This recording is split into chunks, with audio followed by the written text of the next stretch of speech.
Alright, family. Peace and bless.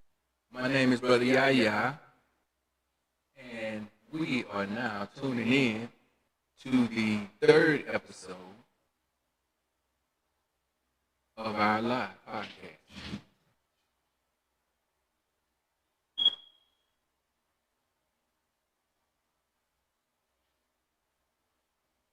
I want to give you guys something.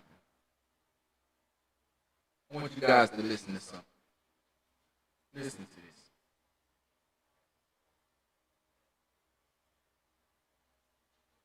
Y'all let me know if you can hear this. You say the Europeans built the pyramids. You got to give me a timeline on the pyramids.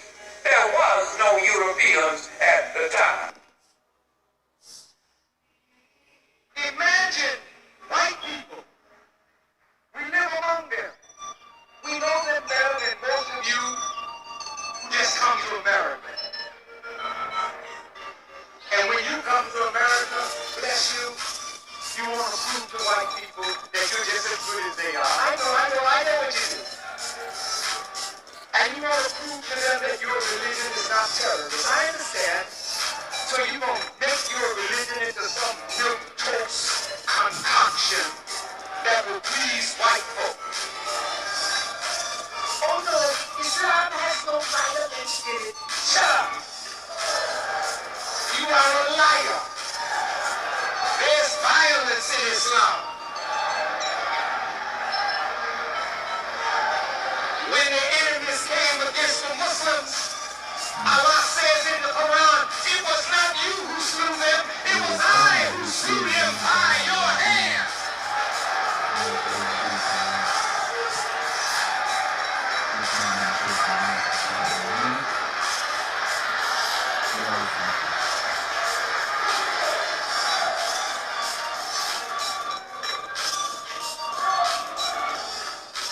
There's fighting in Islam. Islam means peace, but sometimes you gotta break somebody's neck in order to establish peace. How the hell you gonna tell me you non-violent and somebody kicking your backside? You better stand up and fight like hell with those who fight with you. We all have a weakness. This ain't no unity party. This ain't no unity party for people who don't want the true liberation of black people. All praise is due to Allah, family. My name is Brother Yahya, and this is another episode of Buried in the Shallow Grave. And we have been talking about word weapons. And I let that small piece of video play just to give you the narrative for the evening, because there's so many things going on in the world. And we definitely need to bring attention to a lot of it. I just want to do this for thought purposes. There were 48.3 million people who self-identified as black in the U.S. in 2023. Black Americans comprised 14.4% of the U.S. population in 2023. The black alone population was 41,104,200. 12.4% in 2023.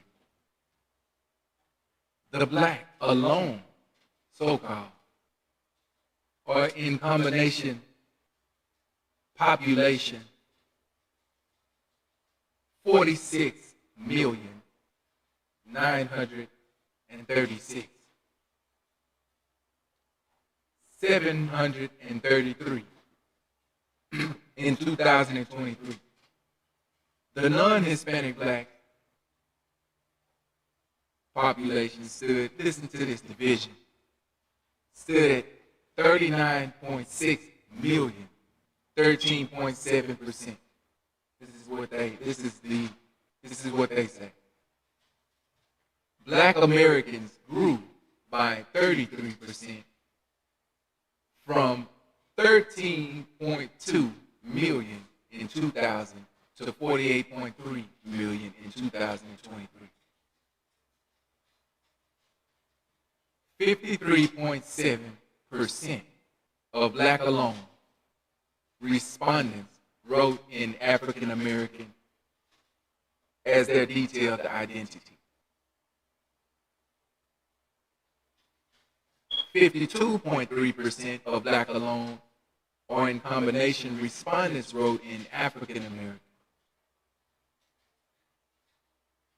90.1% of Black adults 25 and older had a high school diploma or higher in 2022. 27% of Black U.S. adults 25 and older held a bachelor's degree in 2023. 11% of Black U.S. adults 25 and up held an advanced graduate degree in 2023. 32% of Black U.S. adults 25 years and older completed some college without a bachelor's degree in 2023. 30% of Black U.S. adults 25 and older had at most a high school diploma in 2023. 30.1% of Black women 25 and older earned a bachelor's degree or higher in 2023. Up from 15.4% in 2000. 23.6% of Black men 25 years and older earned a bachelor's degree or higher in 2023. Up from that percent that was 13.4% in 2000. 27% of all Black Americans are under age 18, compared with 21% of non-Black Americans.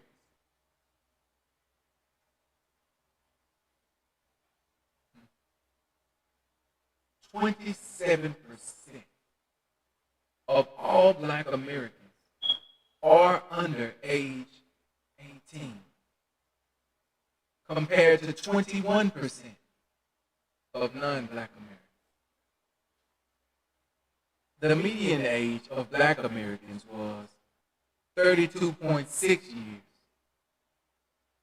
in 2023.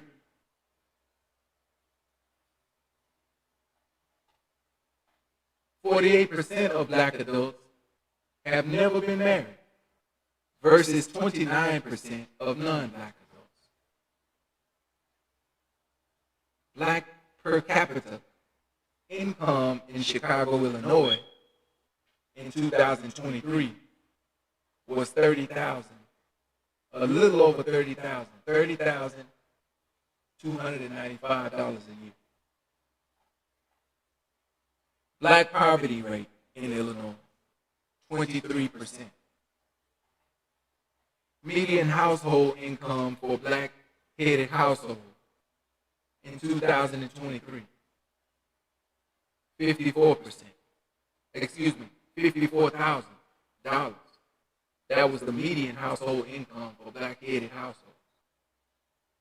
37% of Black households earned $75,000 in 2023. 25% of black households earned $100,000 in 2023. Median income for a single race, non-Hispanic black household, $52,800 in 2023. 36% of single race, non-Hispanic black households earned $75,000 plus in 2023.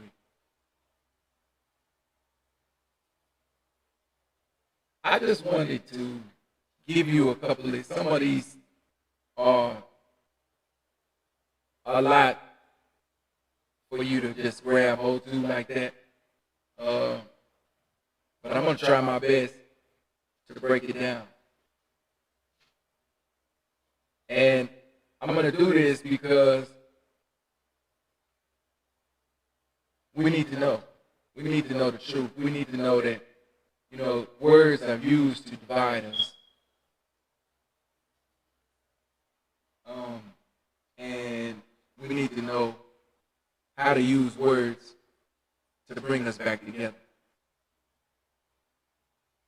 You know, a lot of those statistics, you might say, are good statistics.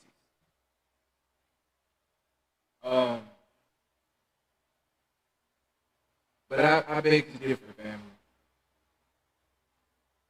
The Honorable Elijah Muhammad said that first, my people must be taught the knowledge of self. Then and only then will they be able to understand others and that which surrounds them. Anyone who does not have a knowledge of self is considered a victim of either amnesia or unconsciousness. Gaining the knowledge of self,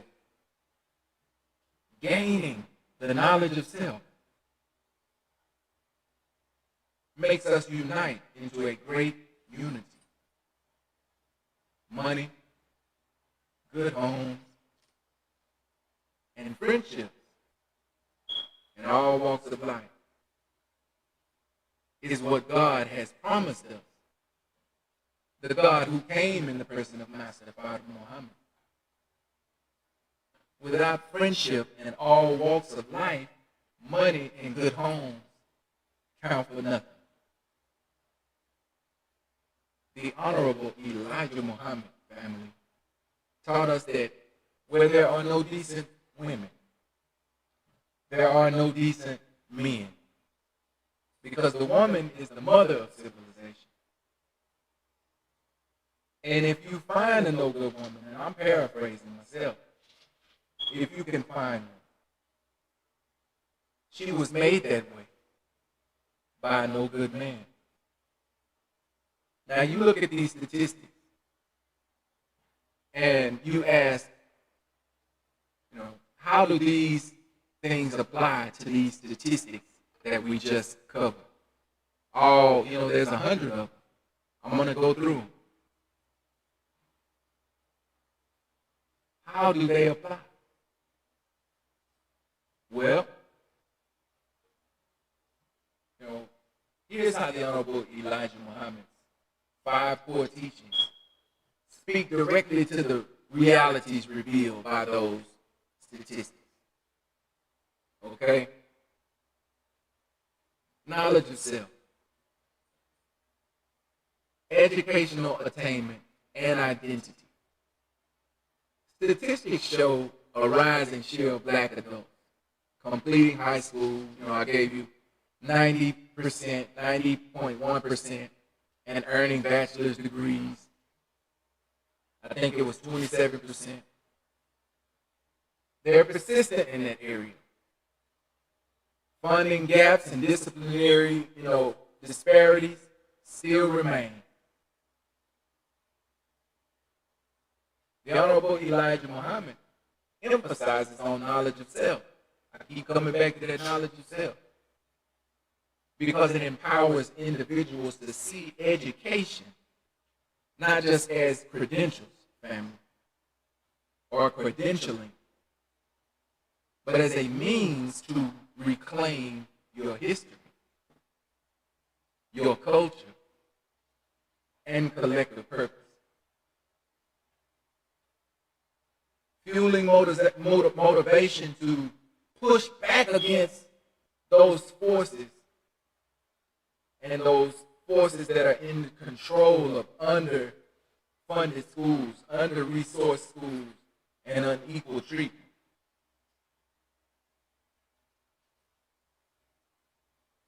When nearly half of Black America, right in African American, has their detailed identity, that's what I'm talking about. It signals a hunger for self-definition because we are a people who have been robbed of our God, our culture, our name, our God, and our identity. Deep self-knowledge combats internalized stereotypes and strengthens resolve to cause gaps. From the 30% of adults who only had a high school diploma to the fewer still with advanced degrees. How many of y'all think that out of those 30%, they have found a way, those 30% have found a way to create a system that will help them, help their people out of the condition that we all are suffering from? How many? With a Black poverty rate of 17.9% compared to 11% nationally, a median household income was $45,000. That is not a lot of money at all. Elijah Muhammad teaches that God did not come to make us poor, but to make us rich. And this calls for collective action, family. If you're one of those people who just not satisfied with $45,000 a year, we need collective action. Well, what is that, Brother Yahya? What is collective action? Collective action. Cooperative businesses, for number one. What do you mean? We need to figure out a way to get over the fear of doing business with our own people. We need to figure out a way to sustain ourselves without reaching outside of our circle to suffice our needs. We need credit unions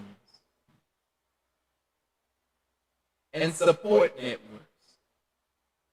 Networks that keep us intertwined and show us how to create a community of business-minded thinkers, not only thinkers, but doers.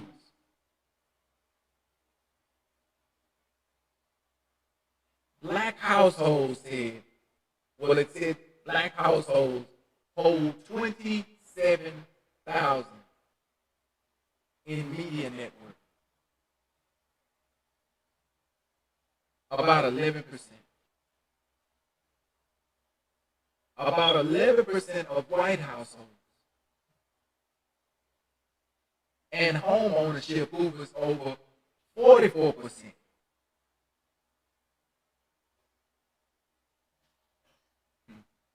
We really got to figure out a way to go for self, family. This is not me. These are not things I done wrote up and made up. These are real statistics.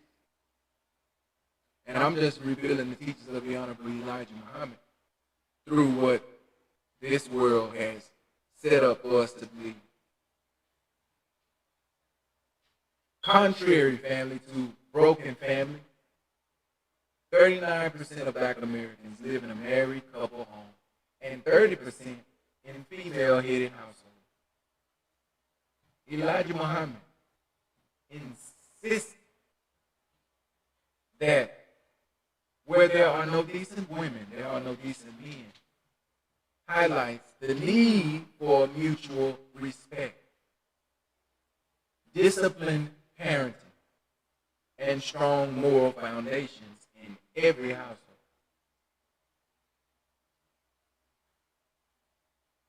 Fact is shown to improve educational outcomes in the teachings of the Honorable Elijah Muhammad. And I just want to make it plain. We have to go for self.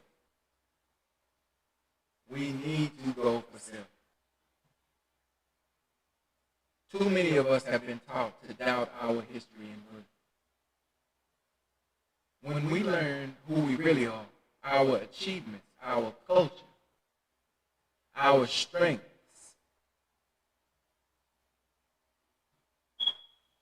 it'll all change. I know we're driven to finish school, pursue careers, but we need to be driven also to lift each other up out of the condition that we are in. This is something that is a real problem in our community. And it is not us. It's that one that put us in this type of condition. If you've never read the book, The Willie Lynch Letter, by Willie Lynch, you say, well, actually, I don't know who actually wrote the book that we read from, but Willie Lynch wrote a letter. And he wrote this letter that would keep the slave a slave, mentally, physically, and spiritually, for over 400 years. He said that if it was properly implemented, that it could last that long. And when you look at our conditions today, as I wrap up this podcast, we work hard, yet too many of us and too many of our dollars slip out of our neighborhood. It's true. It's true. And by us supporting Black-owned businesses, family, here are the solutions. Forming cooperative units and credit unions, and pooling resources. We keep money and power right here at home. We begin to build schools that will educate us in a way that will create a brand new way of thinking. I hope if one is listening, they are listening with an open mind to reason with truth.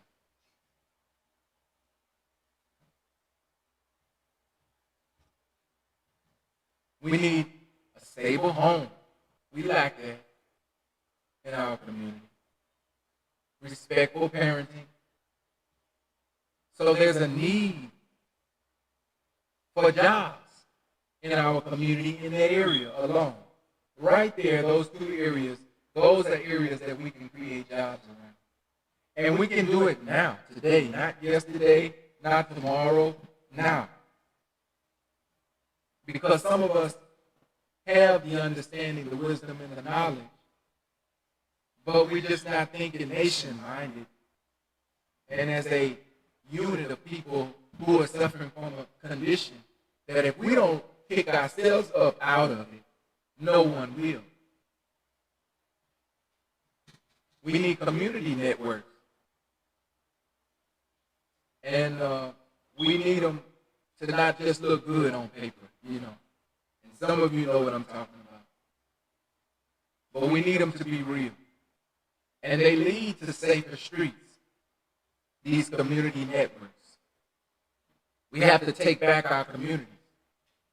We have to take back our communities. And it's not about going out there looking for our people to fight with our people. We don't want to fight with our people. We know who put our people in this condition. That's who we want to get at. And we have to do it in such a way that it would be beneficial to us and not detrimental to us. We need better schools, healthier children. We all rise when we protect and invest in our families and in our health. I'm serious. I'm so serious. We must stand together, family. Our numbers, workers, consumers, voters, are huge. And when we unite behind clear goals, fair policing, equal pay, quality schools and education, we move the needle, family. This unity lets others divide our people, and it conquers us. It conquers us. We must live by faith, discipline. We must be healthy. We must have healthy habits and mutual care for each other. This is the glue that holds us steady when systems work against us.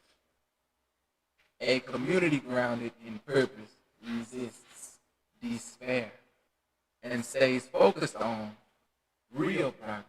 You know it. Remember who you are, family. Never, ever, ever, ever forget that you are not a Negro, a colored boy, a shine, a coon. Remember who you are. You are the direct descendant of Almighty God Himself. He created you in His likeness and after His image. So it's only right for you to reflect to God. God wants you to keep your money and your power in your community. Take it or let it alone. God wants you to care for your family and your neighbors. But He knows who your neighbors are. And you got to start right there. He wants us to act together with one voice. Hold fast to faith and discipline. That's the Honorable Elijah Muhammad's roadmap. And I'm going to tell you something. It speaks directly to every gap those numbers reveal. Thought I forgot. It speaks to every gap that those numbers reveal. So, I don't know, family. I want to talk about creating new systems. What kind of systems? How to create these systems. How to know when to create them. How to know where to create them. Why to create them. Let's talk about it. Let's talk about it.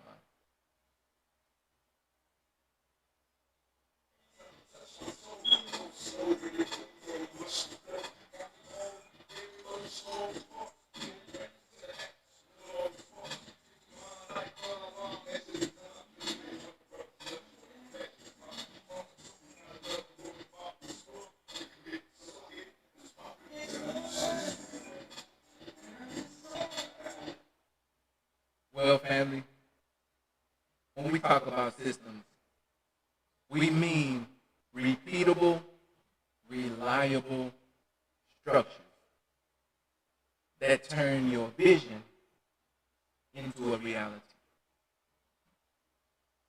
Repeatable, reliable structures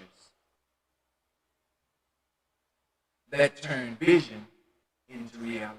A system isn't one of those one of a kind events that you put together, one time a year. It's not really a system. We're talking about the set of people, process, tools, and principles that consistently deliver a known outcome. Here's how to think about building new systems for yourself. Your family, your business, and also your community. You might say, what kind of system, Brother Yahya? Educational systems. Let's start there. Apprenticeship programs. If you go into peer study circles, mentorship networks, online course funnels, webinar series, study group structures. Okay? We could also, let's talk about economic systems. Like, cooperative purchasing clubs. RUSCA, those rotating savings. I almost forgot. Small business incubators. Community credit unions. All of this talk might sound foreign now, but your brother gonna break it all down to you. And one of these will hit you. If one of them don't hit you, just keep listening. Social and cultural systems. Because we have to remember, everything is not for everybody. This would go under something like, regular town hall forums or truth circles for shared learning. They do that a lot in the city. A content licensing pipeline where, you package, you pitch, and you distribute it. Think with me. We're talking about building systems of our own. And I'm just giving you some ideas. And like I said, if this one doesn't hit you, just keep listening, and one of them may. What about business systems? Excuse me. What about content creation workflows? Since I'm a content creator. Idea, draft, edit, publish, repurpose. That's a system. Okay. We're going to keep talking about this. Some of this is over some of your heads, but some of you not. Like customer service or fulfillment SOPs. That would also be under business systems. Okay? We want, and why do we need these systems in the black community? Why do we need these systems in the black community? Does anybody want to take a crack at why we need these systems?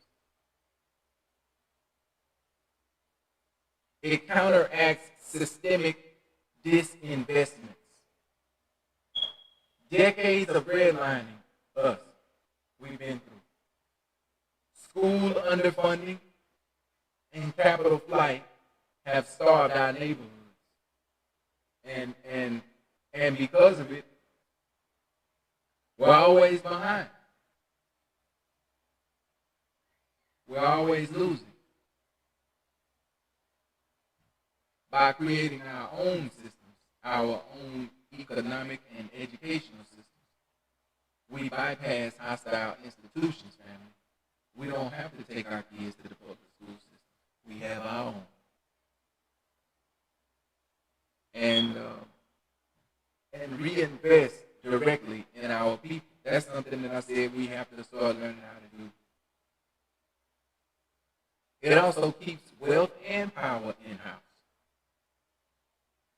Every dollar spent at black-owned businesses stay in the black-owned community. Multiple times over. Multiple times. You can just, if you don't believe me, look at Atlanta. Look at Atlanta, Georgia. Systems like cooperatives and local credit unions ensure that money circulates among our people, building real, long-lasting clarity and equity and identity, which is three things that we need. It also scales collective impact. And you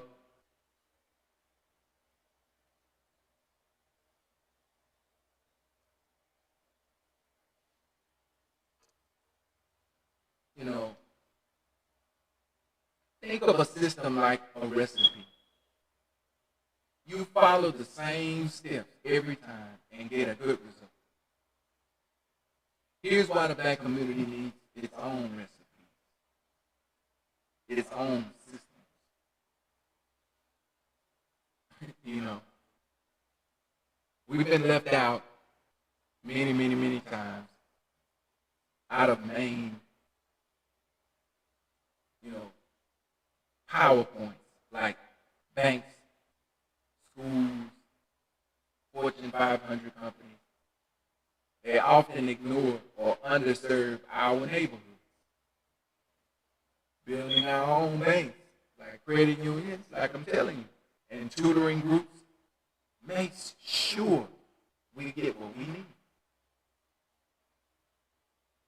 When you spend $10 at black-owned stores, that $10 goes back into the community. It pays the workers, fixes buildings, it helps the kids. Systems make sure our dollars keep circulating right here instead of over there, disappearing in the wind. If one student learns better math, but there's no study group, only they benefit. Do you hear me? A tutoring system, a regular tutoring system, a study session helps dozens of kids year after year. And like I said, these are just ideas that we need to ponder on, things that our community lacks, that you can really, really go ahead and start thinking about creating a system around.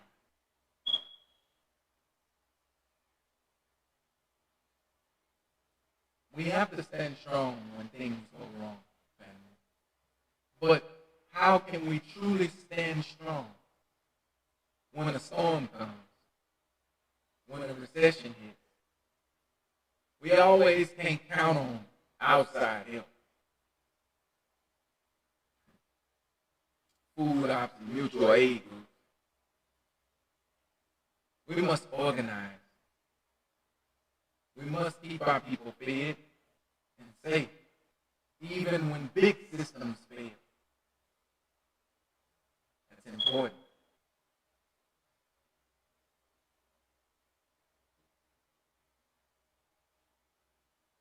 We must show not only ourselves, but we must show the world that we can do this. Think about a single strong musician or an athlete. They're great, The musician, the strong musician, he's wonderful. And the athlete, he's absolutely great. But a whole music school or a sport program shows lasting success. Good systems prove our skills and let us build on them. We do it because we must pass it on to the next generation. And without a clear system, young people have to figure out everything from scratch. And I'm telling you, man, trying to work in your own business and not have anyone in your family to look up to that you can go and get advice from. It's not fun. But it's possible. You can do it. You just have to read more. You have to study more. You have to stay under crunch time more, because when everybody else is, in your world, some do have businesses, but when it comes to those technical things that you're going through personally, they're doing something totally different that, you may not be able to get that, or you have family that doesn't do business. And, we need to be able to pass on this education, these skills, to the next generation. But with reliable how-to in business, in parenting, or study. And when we do that, they start off strong. I'm telling you. We cannot do this alone. We must work as a team when it comes to business. I know you might be doing good by yourself, but you could be doing better if we would learn to build a community of business-minded people who are ready to challenge themselves, challenge the fear of doing business with your own people. It's a fear. And you might say, why do black people fear doing business with each other? That's a good question. Anybody want to take a crack at it? Why do we fear doing business with each other? Here are several interrelated reasons why many of us in the black community hesitate to do business with one another. We have what you would call historic trust deficits. Centuries of exploitation, sharecropping scams, fraud by unscrupulous community lenders and leaders, blockbusting, and property seizure.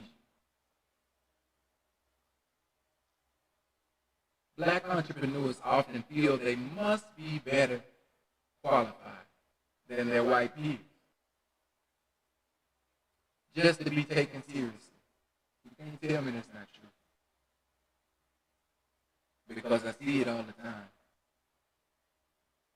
And then their white peers, just to be, who they are, they may accept, they may not.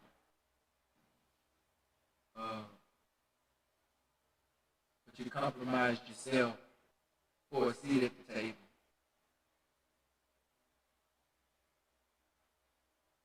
Which can breed reluctance and trust in your people.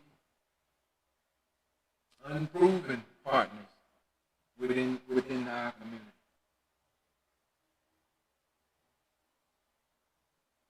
Black-owned businesses are approved for far fewer loans than you might think. 32% versus 56% of white-owned. and often at higher rates, forcing owners to tap personal savings for startups. That's why we need systems, a roadmap.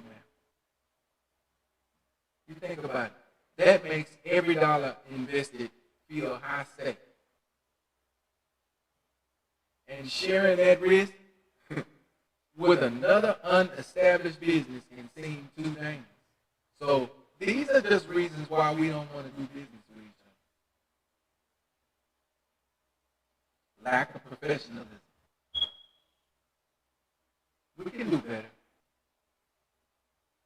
So these are just disciplines that we can start working on, start thinking about.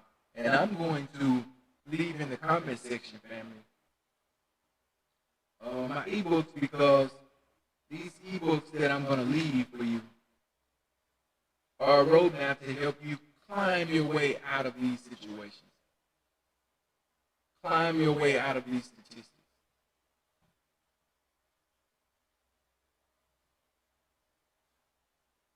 We must come out of this condition, and we have to do it together.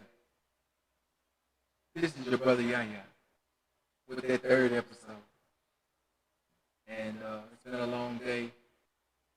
Maybe one day this week we'll talk about what happened today. It was a long day. But I pushed right through it because business is warfare. And I'm used to it. I was born in it.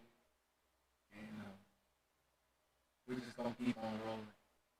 Y'all make sure you hit that like, share, subscribe button. And if you like the video, please leave a comment in the comment section. And I just really appreciate everybody who tuned in. Thank all my followers, my viewers. And until next time, peace and blessings. This is Buried in the Shallow Grave, live.